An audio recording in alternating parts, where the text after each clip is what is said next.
Hola chicos, rutina de noche. Bueno, pero les voy a enseñar todo lo que tiene en mi bolsa de maquillaje para salir. Y bueno, por fuera lo ven súper chiquitito, pero por dentro es súper grande. No sé lo grande que es esto. O sea, miren, ¿eh? ¡Tadán! ¡El palacio! Un poquitito de maquillaje.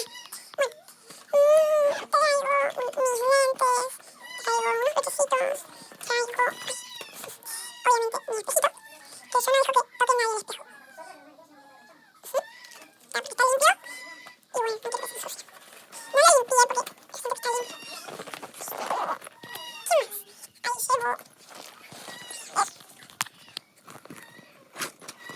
Llevo mis extensiones. Llevo chicle. Porque yo como chicle. Cada vez que salgo y digo, toma, toma. Que todos tomamos los chicles, ¿no? Eso me vale. ¿Qué más? Un perfumito. Porque a mí me encanta tipo tener perfume así puesto. Entonces, traigo un perfume porque no está bastante caro. Así, vamos por el otro lado. Bueno, hay unos stickers muy bonitos, por si quiero pegar unas calcomanías, o stickers como le llaman.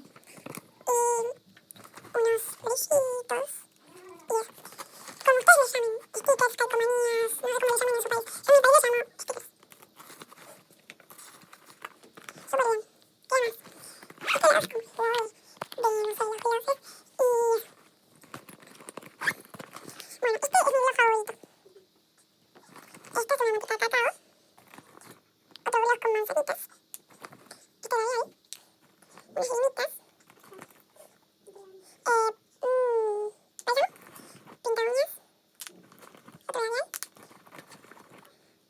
unos broches, unas cerillitas, otro pinta uñas que dice love,